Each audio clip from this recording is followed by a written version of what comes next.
But we bring people in and let you know what happened today. This is Kamala Harris. Of course, she was just in Munich at the security conference ahead of the Russian invasion of Ukraine. And now again, she is at the crisis now in Ukraine. She's heading for a country directly affected by the fighting in Ukraine, and that is Poland. Let's take you out to D.C. now, where our chief White House correspondent James Rosen joins us now with more on this and some other angles today. James? Bianca, the vice president's travel was already scheduled before the country she is visiting today became the focal point over debates between the U.S. and NATO member states over how best to arm the Ukrainian military. Ms. Harris left earlier today for Poland, which in recent days has offered either to donate its fighter jets to the embattled Zelensky government or to place the aircraft in the hands of the United States at its airbase in Germany for that same purpose.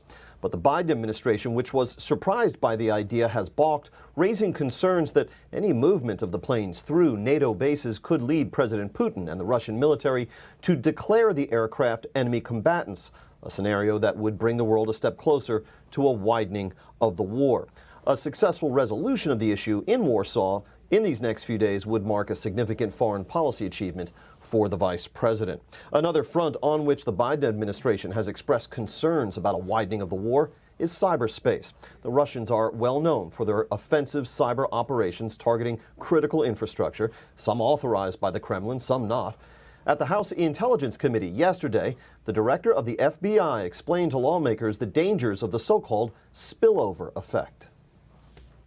In other words, even if the Russians think they have carefully calibrated some form of malicious cyber activity against our critical infrastructure, the reality is they've shown a history of not being able to kind of manage the effects of it as well as they intend, even if you give them the benefit of the doubt, which I tend not to. White House Press Secretary Jen Psaki is set to brief about an hour from now. Reporting live from Washington, James Rosen. Bianca. James, thank you for that update. All right, we are also learning more about President Biden's attempts to reestablish these ties with the world's top two producing countries. They're falling flat. The leaders of Saudi Arabia and the UAE rejecting President Biden's phone calls after he banned Russian oil imports to the United States. This according to the Wall Street Journal. We're going to talk about all this now and welcome in Nebraska Congressman Don Bacon. He's a member of the House Armed Services Committee and a retired U.S. Air Force Brigadier General. Great to have you with us, Congressman.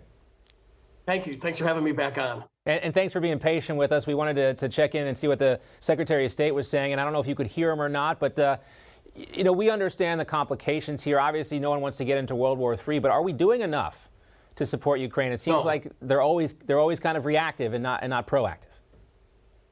You know, it's ludicrous, this policy. The Ukrainians need MiG-29s. They know how to fly them. They also need Su-25s, which is like our version of the A-10, an anti-tank aircraft. They know how to fly those. And those planes are in old Warsaw Pact countries in Eastern Europe, and we should help facilitate that transfer. They also need some refills of some old Russian air defense, or surface-to-air missiles to shoot down airplanes. They need some of those systems as well. We should do everything we can to facilitate that transfer and then help our NATO allies replenish with, you know, American-made weapons. So this should not be that hard. Basically, they're afraid of provoking Russia. Yeah. Even though they've already attacked Ukraine, they're doing war crimes. They're indiscriminately bombing cities. They need these weapons. And, you know, there's that 40-mile convoy. These aircraft, like the Su-25 I was talking about, would be ideal to go after that convoy and destroy those tanks and those vehicles. Now, this is a ludicrous policy, and they're weak. Well, the weakness is, I guess, the concern that Vladimir Putin will escalate things with a nuclear attack of some sort or a cyber attack of some sort. But do you feel like we're still in kind of this posture of mutually assured destruction? Because certainly we have the same capabilities cyber-wise and nuclear-wise as the Russians have. You know, and this is a standoff, really. And who's willing to say, no, you're not going to use those tactics? Right. Is that well, you don't believe Vladimir Putin would resort to those tactics? Basically, that's what you're saying. Well, his strategy does call for a demonstration use of a nuclear weapon, though I don't think he'll do that. But that's in their doctrine. And our main goal should be to keep our forces out of Ukraine. Let the Ukrainians fight this, but we should by all means give them the weapons they need to defend themselves and challenge. And I don't think Russia will escalate with a nuclear weapon. They may escalate with cyber, but we have very good cyber capabilities too, and we could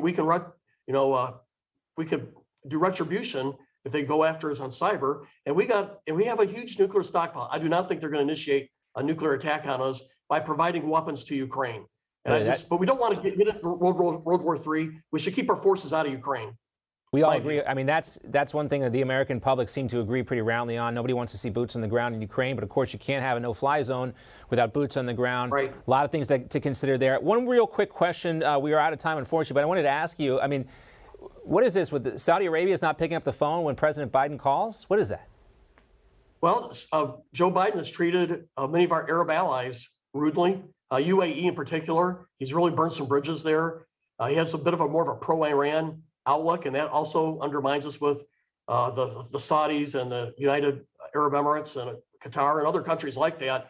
He's putting us backwards with the Arab states, and it's ludicrous too. We've cut permits. We're going after our fossil fuel infrastructure, but we're looking to OPEC to bail us out, Venezuela to bail us out, and they're even some talking about Iran bailing us out of this energy crisis.